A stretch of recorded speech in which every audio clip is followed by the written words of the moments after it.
बच्चों, educational RBM ACS channel में आपका स्वागत है।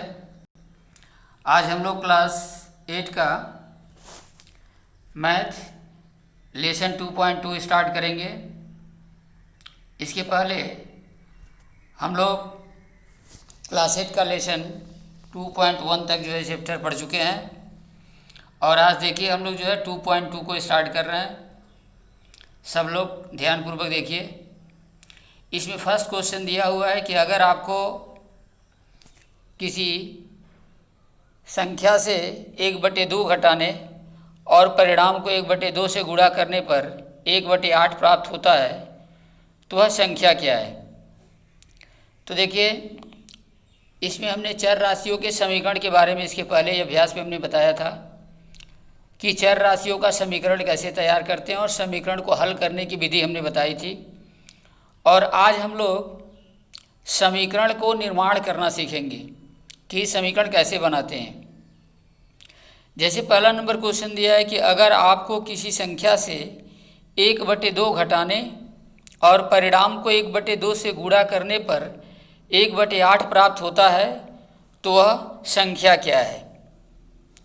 तो देखिए, हम इसमें क्या करते हैं कि सबसे पहले जो क्वेश्चन दिया रहता है, जब हम लोग समीकरण को तैयार करते हैं तो जो प्रश्न में पूछा जाता है उसी को हम लोग सबसे पहले मान लेते हैं। जैसे देखिए बच्चों, इसमें दिया है कि वह संख्या क्या है, तो हम इसी संख्या को मान लेंगे कि माना वह संख्या क्या है, x है। हम यही मानेंगे कि माना संख्या क्या है, x है। यही मान करके चलेंगे और आगे जिस रूप में प्रश्न का क्रम जिस रूप में हमें ले जाता है उसी क्रम से हम लोग धीरे धीरे आगे बढ़ते हैं। तो ध्यान से देखिए, नीचे हम लोग इसका सलूशन जो है देखेंगे। अब यहाँ देखिए दिया है, जैसे हमने माना कि माना अभीष्ट संख्या x है। यहाँ देखिए दिया है कि माना अभीष्ट संख्या x है। ठीक है, तो बच्चों देखो दिया था कि यदि किसी संख्या में 1/2 घटाने, यानी संख्या में 1/2 घटाया गया तो हमने संख्या क्या माना, x। तो प्रश्नानुसार यहाँ लिखे हैं कि प्रश्नानुसार क्या हमने लिखा कि संख्या x में 1/2 घटाएंगे तो x - 1/2 होगा। तो क्वेश्चन में दिया था कि यदि किसी संख्या में 1/2 घटाने और परिणाम में यानी x में से 1/2 घटाने के पश्चात जो हमें प्राप्त होता है उसमें यदि पुनः 1/2 से गुणा किया जाए तो हमें 1/8 प्राप्त होता है।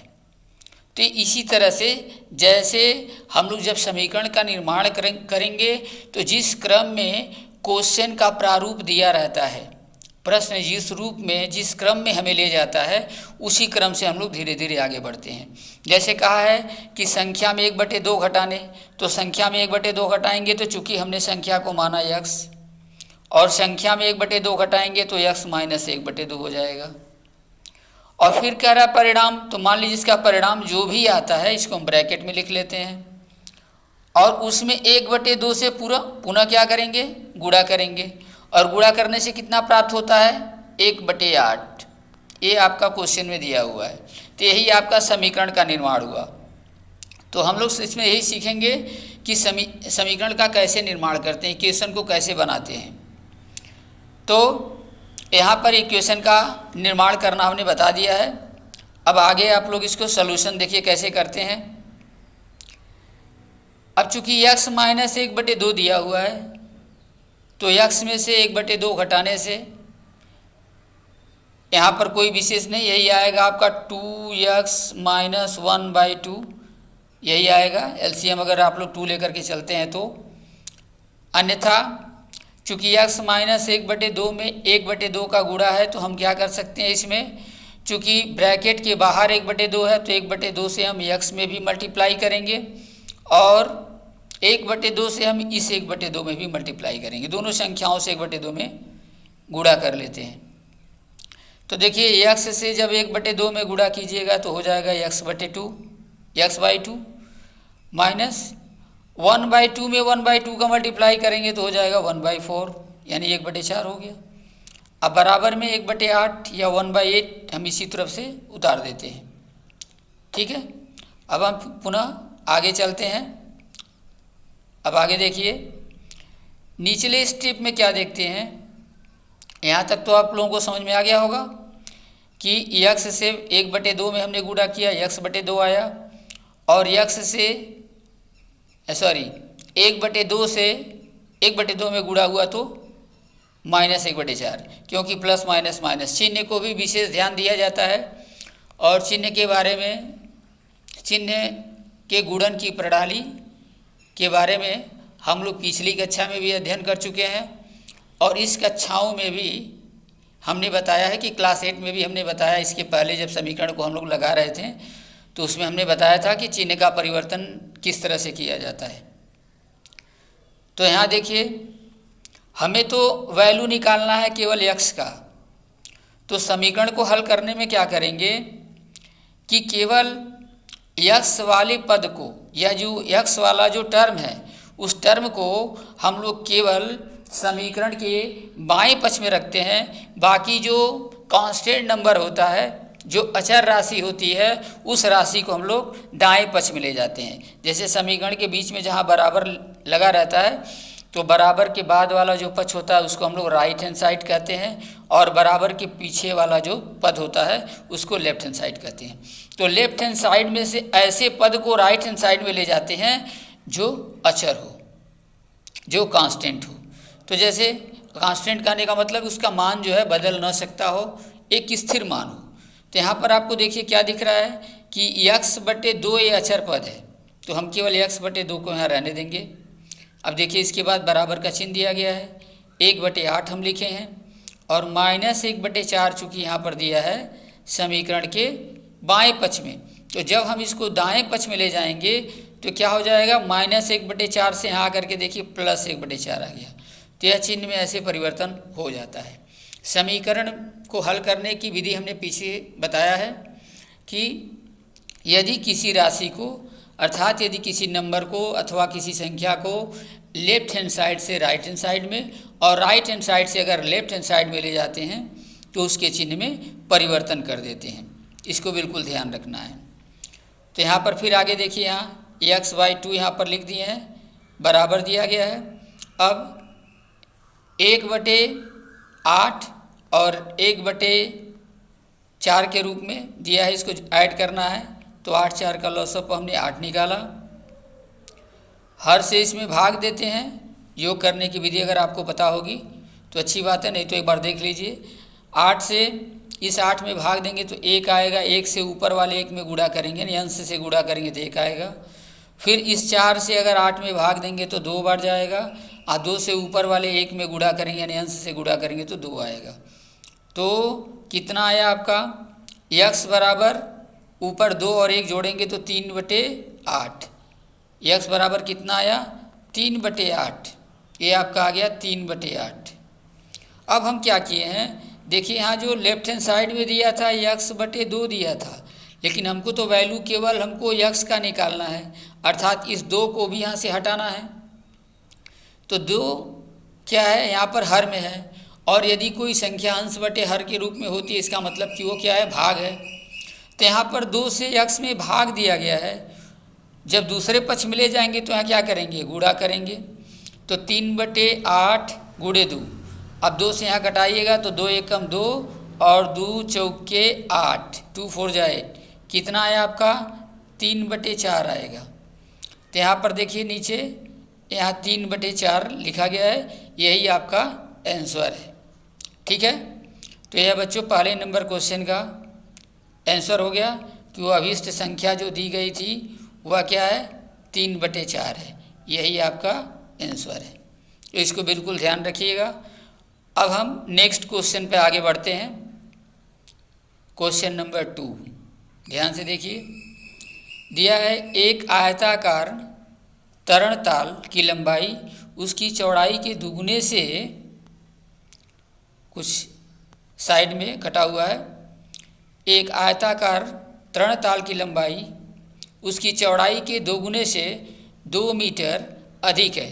देखिए यहाँ दोगुने से 2 मीटर यहाँ बुक में दिया होगा, आप लोग ध्यान से देखिएगा, दुगने से के बाद में यहाँ कोने में 2 दिया होगा, तो दोगुने से क्या दिया है, 2 मीटर अधिक है। यदि इसका परिमाप 154 मीटर है तो इसकी लंबाई और चौड़ाई ज्ञात कीजिए। क्वेश्चन को पहले ध्यान से समझिएगा।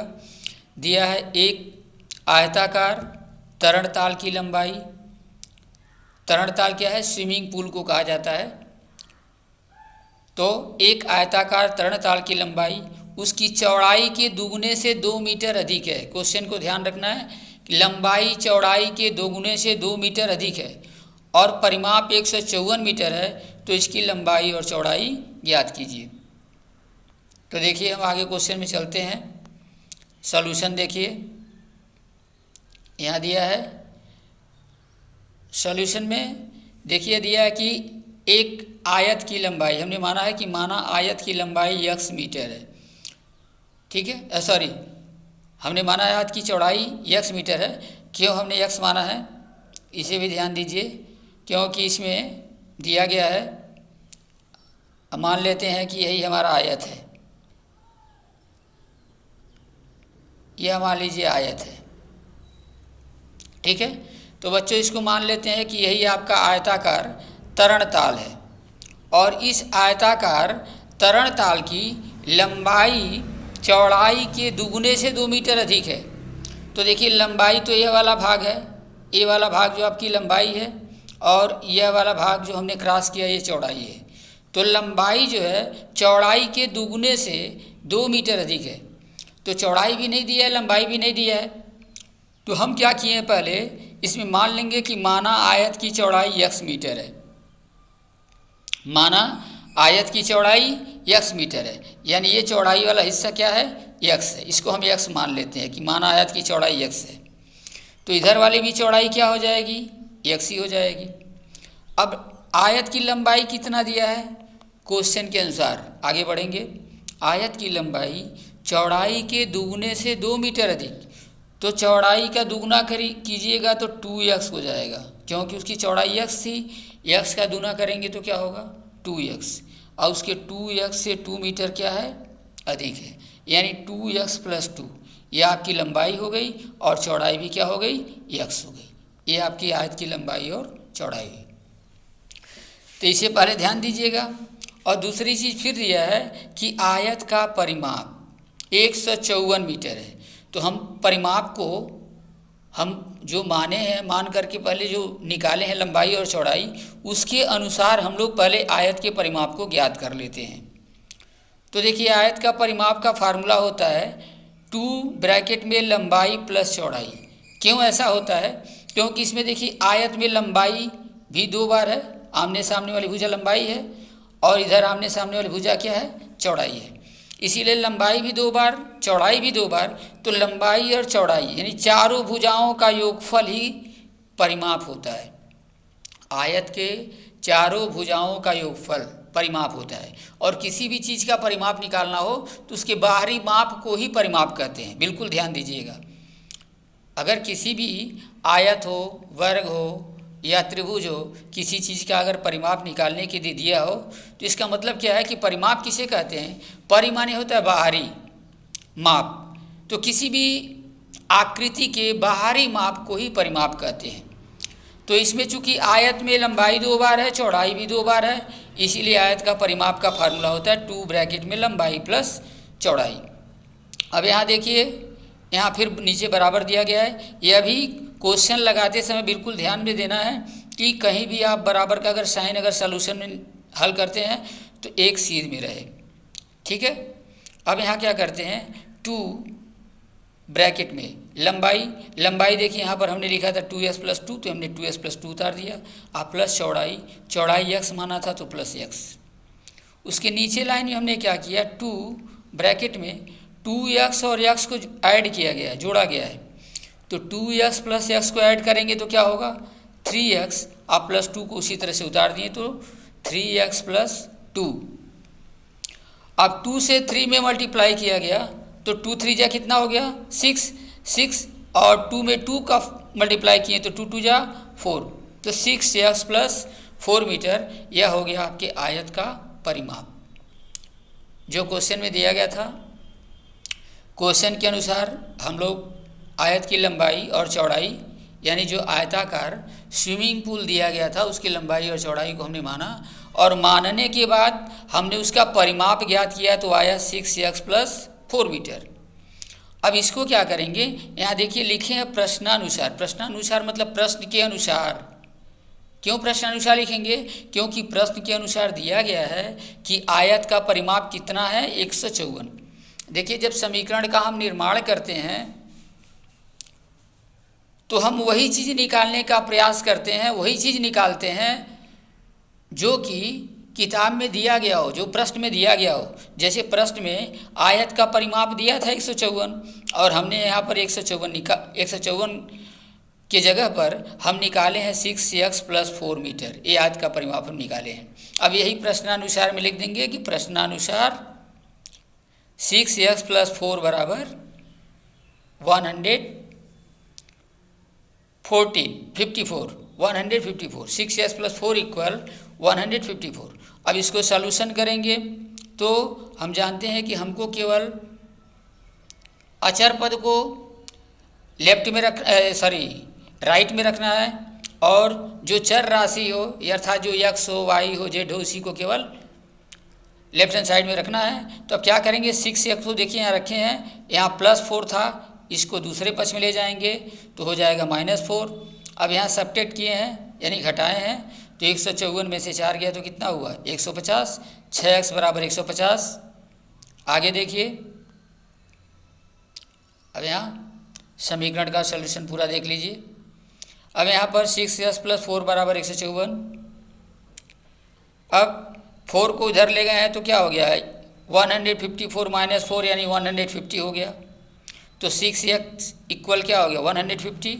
अब x इक्वल निकालेंगे तो चूंकि x का 6 के साथ मल्टीप्लाई है इसलिए यहाँ 6 का डिवाइड करेंगे, और 6 से डिवाइड कीजिएगा तो कितना आएगा, 25। तो x का वैल्यू कितना हो गया, 25 मीटर। तो आयत की चौड़ाई x हम क्या माने थे, ऊपर लिखे थे कि माना आयत की चौड़ाई x है, तो x चूँकि चौड़ाई माने थे तो आयत की चौड़ाई हो गई 25 मीटर्स, और आयत की चौड़ाई के बाद आयत की लंबाई निकालेंगे। तो लंबाई चूँकि निकाला गया था 2s + 2x का मतलब है कि उसमें 2 में x का गुणा यानी 2 में चौड़ाई का गुणा, तो 2 × 25 + 2 यानी 2 में 25 से गुणा कीजिएगा तो 50 आएगा। 50 × 2 कितना हो गया, 52 मीटर। तो लंबाई हो गई 52 और चौड़ाई हो गई 25 मीटर। यह आपका जो है सॉल्यूशन है। तो आशा करते हैं कि आप लोगों को समझ में आ रहा होगा। नहीं समझ में आएगा तो दोबारा आप लोग कमेंट कीजिएगा, हम पुनः इसे समझाएंगे। और सबसे बड़ी चीज़ है कि बच्चों, हम देख रहे हैं कि इस समय क्लास लेने में सबकी रुचि नहीं है, इसीलिए अधिक से अधिक लोग इसके प्रति तैयार रहिए, अधिक से अधिक लोग इसमें क्लास में प्रतिभाग लीजिए कि ऑनलाइन क्लासेस जो चलाई जा रही हैं उसका लोग अधिक से अधिक लोग लाभ लें। यही मेरा प्रयास है। 2-1 लोगों को केवल पढ़ाने से कोई फ़ायदा नहीं है, क्योंकि हम लोग को दोबारा फिर उसको रिवीजन करवाना पड़ेगा।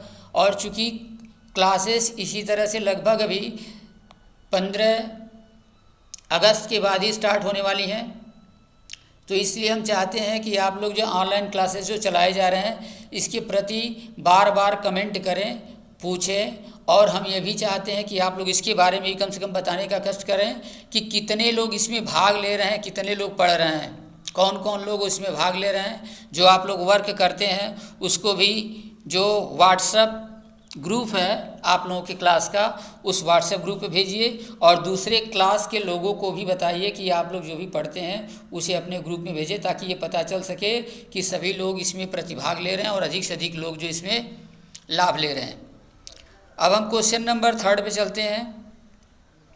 आगे चलिए, देखिए दिया है एक समद्विबाहु त्रिभुज का आधार, एक समद्विबाहु त्रिभुज का आधार 4/3 सेंटीमीटर और परिमाप 4 सही 2/15 सेंटीमीटर है।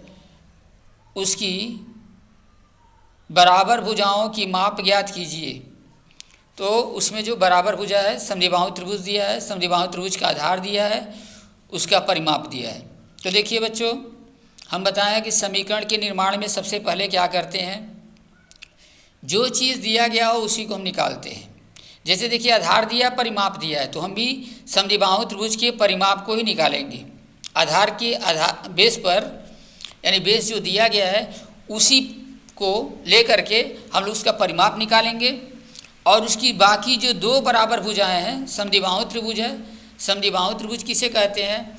ऐसा त्रिभुज जिसकी दो भुजाएं समान हो, एक भुजा केवल अलग हो, शेष दो भुजाएं समान होती हैं, उसे समद्विबाहु त्रिभुज कहते हैं। तो देखिए हम इसके सलूशन के बारे में नीचे देखते हैं, ध्यान दीजिए। यह आपका क्वेश्चन नंबर 3 का सलूशन है।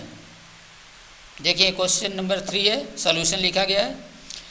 तो इसमें क्या किया है, दिया है कि समद्विबाहु त्रिभुज का आधार है 4/3 सेंटीमीटर, 4/3 सेंटीमीटर दिया गया है, ठीक है। और दिया है कि समद्विबाहु त्रिभुज की दोनों बराबर भुजाओं की माप नहीं दिया है, वही पूछा है। तो हम मान लेते हैं, देखिए प्रश्न में हमने पहले ही बताया कि जब हम समीकरण का निर्माण करते हैं तो जो क्वेश्चन में पूछा जाता है उसी को मान लेते हैं। तो यहाँ पर माना समद्विबाहु त्रिभुज के बराबर भुजाओं की माप कितनी है, 1 सेंटीमीटर है। यह मान लिया गया है कि समद्विबाहु त्रिभुज की बराबर भुजाओं की माप 1 सेंटीमीटर है, और समद्विबाहु त्रिभुज का आधार कितना है, 4/3 सेंटीमीटर। यहाँ पर देखिए हमने एक फिगर बनाया है समद्विबाहु त्रिभुज ABC। तो समद्विबाहु त्रिभुज में हमने बताया था कि सम माने बराबर, द्वि माने दो, बाहु माने भुजा। तो जिस त्रिभुज की दो भुजाएं आपस में समान होती हैं उसे समद्विबाहु त्रिभुज कहते हैं। जिस त्रिभुज की दो भुजाएं आपस में समान होती हैं उसे समद्विबाहु त्रिभुज कहते हैं। क्वेश्चन को ध्यान से अध्ययन कीजिए। अब यहाँ देखिए ABC जो त्रिभुज बना है इसमें बराबर भुजा कौन सी है हमारी, AB और AC, ये दोनों भुजाएं बराबर है, और BC भुजा जो है अलग है, नीचे वाली भुजा जो आधार है ये अलग है। तो देखिए समद्विबाहु त्रिभुज का परिमाप दिया था, कितना दिया था, 4 सही 2/15, यानी 4 होल 2/15 दिया था। तो समद्विबाहु त्रिभुज का परिमाप बराबर तीनों भुजा का योग। अब इसके पहले हमने बताया कि परिमाप बराबर होता है, किसी भी आकृति का परिमाप हो तो उसके बाहर के माप, अर्थात बाहर की सभी भुजाओं की माप, जो चूँकि त्रिभुज में 3 भुजाएं होती हैं इसलिए इसके तीनों भुजा की माप AB BC CA, ये तीनों भुजाओं को ऐड कर देते हैं, वही उसका परिमाप होगा। तो समद्विबाहु त्रिभुज का परिमाप बराबर तीनों भुजाओं का योग। पहली भुजा है x, दूसरी भुजा भी है x, और तीसरी भुजा अर्थात जो आधार दिया हुआ है 4/3 सेंटीमीटर। तो यहाँ पर देखिए अब इसको ऐड करेंगे तो x + x कितना होगा, 2x + 4/3 सेंटीमीटर, ये समद्विबाहु त्रिभुज का आधार के रूप में इसका परिमाप निकाला गया है। आधार दिया गया था, भुजा की माप हमने बराबर भुजाओं की माप x माना है, और उसके अनुसार ये परिमाप आ गया 2x + 4/3 सेंटीमीटर। अब जो हम लोग परिमाप मान के निकाले हैं और किताब में जो परिमाप दिया है उसी को क्या कर देंगे, बराबर कर देंगे। तो देखिए यहाँ हमने लिखा है प्रश्नानुसार, प्रश्नानुसार 2x + 4/3 = 4 होल 2/15। अब यहाँ चूँकि 4/, तो बच्चों देखिए यहाँ पर परिमाप हम निकाले हैं तो 2x + 4/3 सेंटीमीटर है। तो 2x + 4/3 इक्वल, बुक में दिया था 4 होल 2/15, इसको हम इक्वल कर दिए हैं। अब इसका सलूशन कैसे निकाले हैं, यह 4/3 क्या है, कांस्टेंट नंबर है, अर्थात यह स्थिर संख्या है। इसको हम कहाँ करेंगे, लेफ्ट हैंड साइड में, सॉरी राइट हैंड साइड में ले जाएंगे। तो देखिए +4/3 जब इधर आया तो क्या हो गया, -4/3 हो गया। बाकी यहाँ बचा क्या है, केवल 2x, क्योंकि x एक चर राशि है, ठीक है, इसी का मान हमें ज्ञात करना है। तो 2x बराबर, अब यहाँ 15 और 3 नीचे हर में दिया है, 15 और 3 का LCM निकालेंगे तो कितना होगा, 15 ही होगा। अब हर से इसमें भाग देते हैं तो 15 एकम 15 एक बार जाएगा, और 1 से ऊपर वाले में गुणा करेंगे तो 62 एकम 62, माइनस है तो माइनस, 3 से 15 में भाग दीजिएगा तो 3 5 15, 5 बार जाएगा, और 5 से 4 में गुणा कीजिएगा तो 5 चौके 20।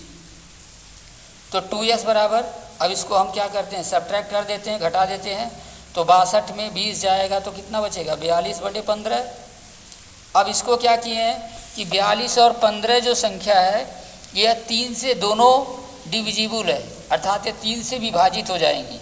तो 3 से 42 में भाग दीजिएगा तो 14 आएगा, और 3 से 15 को कटाएंगे तो 5 आएगा। तो x बराबर आ गया आपका कितना, 14/5, सॉरी 2x बराबर जो है 14/5। अब यहाँ x का वैल्यू निकालेंगे तो चूंकि 14/5 दिया था, और यहाँ x के साथ संख्या क्या है, 2 है।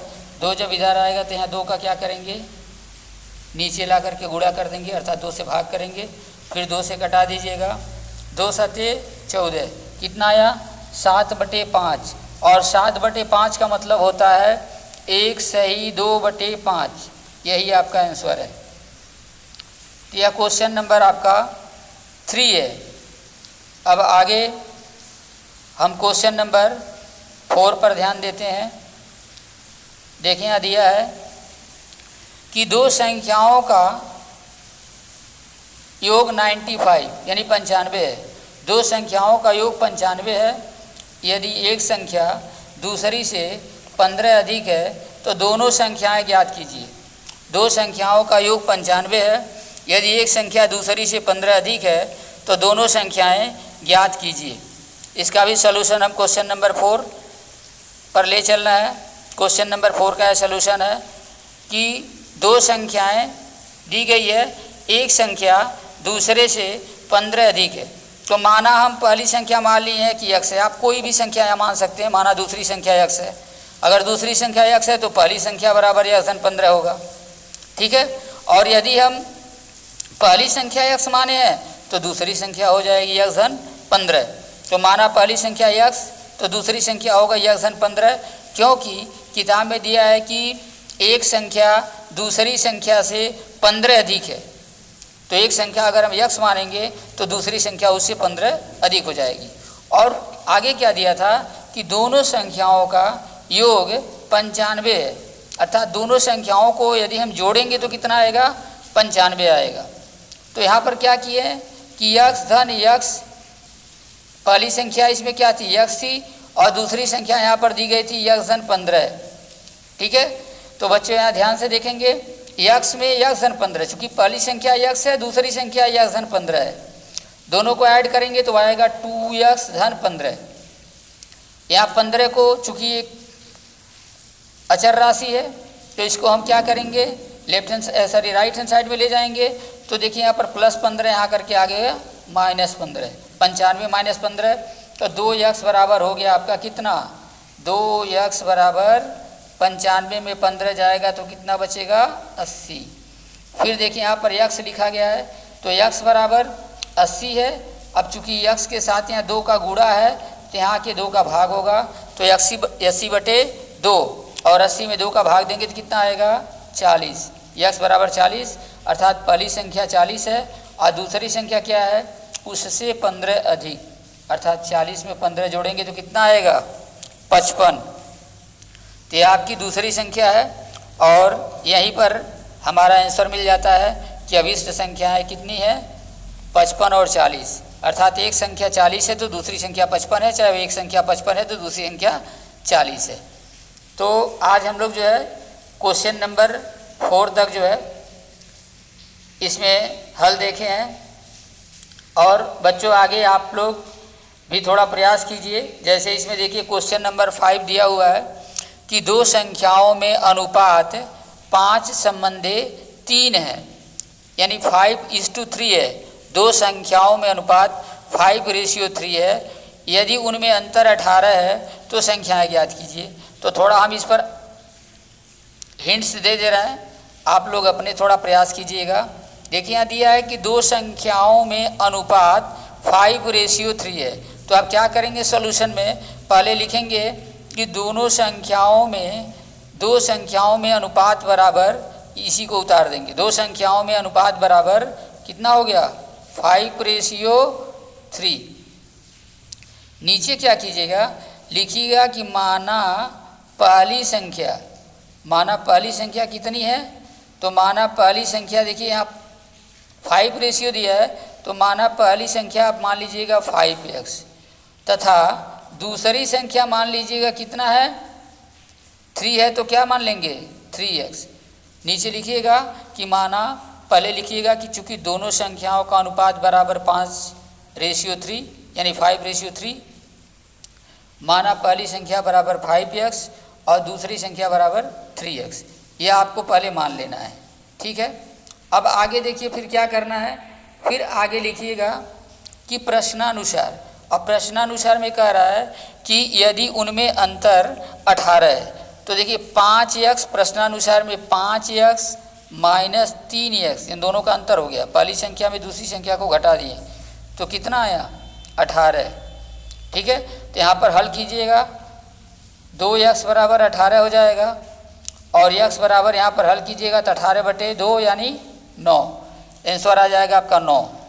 ठीक, अब पूछा है संख्याएं ज्ञात कीजिए, तो लिखिएगा इसलिए पहली संख्या बराबर, देखिए x का मान आया है 9, हम पहली संख्या क्या माने थे 5x, तो 5 गुणे 9 बराबर कितना हुआ 45, और दूसरी संख्या बराबर 3x, 3 गुणे 9 बराबर 3 9 27 हो गया ना।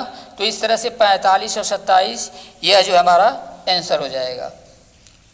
फिर आगे देखिए क्वेश्चन नंबर 6 दिया है, 3 लगातार पूर्णांकों का योग 51 है, तो पूर्णांक ज्ञात कीजिए। 3 लगातार पूर्णांकों का योग, तो देखिए इसमें भी क्या मानना है, प्रश्न में जैसे दिया है तीनों पूर्णांकों का देखिए योग दिया है, तो यही प्रश्नानुसार में हमारा आना चाहिए। अब पूर्णांक क्या है, जैसे कि मान लीजिएगा इसमें कि माना पहला पूर्णांक x है, माना पहला पूर्णांक x है, ठीक है, तो दूसरा पूर्णांक क्या होगा x प्लस 1, उसके आगे वाला होगा।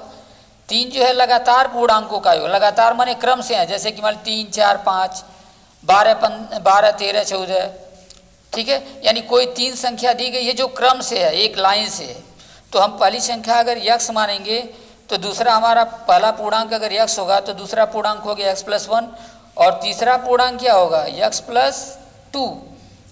ये तीनों पूर्णांक आपको मान लेना है कि माना पहला पूर्णांक x, दूसरा पूर्णांक x प्लस 1 और तीसरा पूर्णांक x प्लस 2 है।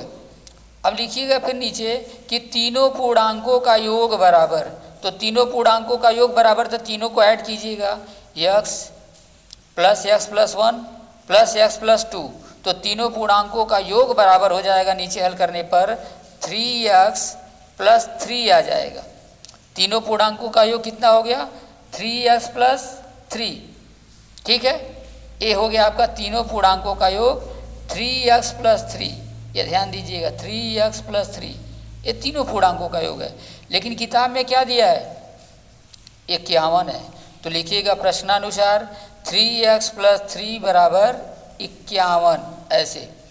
अब आगे सलूशन जैसे हम बताएं कि जैसे मान लीजिए 3x बराबर यहाँ 51, ये प्लस 3 है, इधर जाएगा तो क्या होगा -3 हो जाएगा। अब फिर 3x बराबर 51 में 3 घटाइएगा तो कितना होगा 48 आएगा, ठीक, और x बराबर निकालिएगा तो 48/3 और 3 से 48 में डिवाइड कीजिए तो कितना आएगा 16, x का वैल्यू कितना आया 16।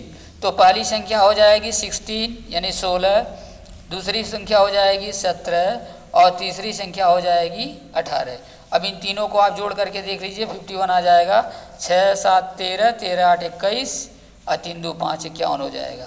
तो यह आपका आंसर हो जाएगा 16 17 और 18। तो स्टूडेंट्स इसी तरह से आप लोग जो है आगे भी सॉल्व कीजिएगा। जैसे क्वेश्चन नंबर 7 में दिया है कि 8 के 3 लगातार गुणजों का योग 888 है। 8 के 3 लगातार गुणजों का योग 888 है, तो गुणजों को ज्ञात कीजिए। तो इसे भी अपना जो है ध्यान से देखिएगा, माने 8 के 3 लगातार गुणज है, जैसे कि मान लीजिए 8 दूनी 16 हुआ ना, उसके बाद 8 त्रिक 24, 8 चौक 32, तो 16, 24 और 32 को जोड़ने से 828, मतलब ऐसे आना चाहिए। तो क्या गुणज होगा 8 का कि 8 की यानी 8 का टेबल हम लोग 8 का पहाड़ा हम लोग 3 बार पढ़ेंगे, ठीक है। और जो तीनों संख्याएं प्राप्त होती हैं उनको जोड़ने से 888 आना चाहिए। तो गुणजों को ज्ञात करना है। तो माना पहला गुणज मान लीजिए x है, दूसरा गुणज मान लीजिए x+1 होगा, तीसरा गुणज मान लीजिए क्या होगा x+2। अब प्रश्नानुसार 8x plus 8 into x+1 plus 8 into x+2 अब बराबर हो जाएगा 888। तो ये आपका सलूशन होगा और समीकरण तैयार होगा और इसी समीकरण के उसको सॉल्व करके आप लोग उसका सलूशन निकाल लीजिएगा। तो बच्चों आज जो है हम क्लास यहीं पर समाप्त करते हैं। धन्यवाद। आगे की कक्षाएं जो है पुनः अगले जो सवाल हैं इसको अगली कक्षा में जो है पुनः बताया जाएगा, क्योंकि वीडियो बहुत लंबा हो जाएगा और आप लोगों को देखने में भी बहुत परेशानी होगी। और एक बार मैं पुनः कह रहा हूँ कि आप सभी लोग ध्यानपूर्वक घर पर अध्ययन करें। अपने जो छोटे क्लास के बच्चे हैं उनको भी प्रेरित करें कि वे लोग अध्ययन में भाग लें। और सब लोग कितने लोग इस क्लास से लाभान्वित हो रहे हैं उसकी हमें जानकारी होनी चाहिए, ताकि कम से कम मेरा मनोबल बढ़े कि हम जो कक्षाएं या जो क्लासेस हम ऑनलाइन चला रहे हैं इसका अधिक से अधिक लोगों को लाभ मिल रहा है। तभी मेरा भी मनोबल बढ़ेगा, मेरा भी उत्साह बढ़ेगा और हम लोग इसी तरह से ऑनलाइन क्लासेस को आगे चलाते रहेंगे। तो इसके प्रति आप लोग अधिक से अधिक संख्या में जो है कमेंट करें, भाग लें। और जो आप लोगों का चैनल एजुकेशनल RVM ACS के नाम से बनाया गया है, इसको आप लोग एक बार खोलने के बाद उसमें लाल रेड से लिखा हो गया सब्सक्राइब, आप उसको सब्सक्राइब कर लीजिए और बेल आइकन आएगा, बेल आइकन को उसको प्रेस कर दीजिए। इससे जो भी हम लोग वीडियो तैयार करेंगे विद्यालय के द्वारा वो सबसे पहले नोटिफिकेशन आपके मोबाइल पर जाएगा और आप लोग तत्काल उसे देख सकते हैं। तो ये सारे क्रम हैं और वीडियो को देखने के पश्चात बार बार उसमें लाइक का बटन भी आप लोग दबाते रहें। इससे पता चले कि हाँ भाई कितने लोग जो है इस वीडियो को पसंद कर रहे हैं, कितने लोग जो है इस क्लासेस से संतुष्ट हैं। तो ये सारे कार्यक्रम जो आप लोग करते रहें, बस इतना ही आप लोगों से अभिलाषा है। आगे आज की कक्षा हम यहीं पर समाप्त करते हैं। धन्यवाद।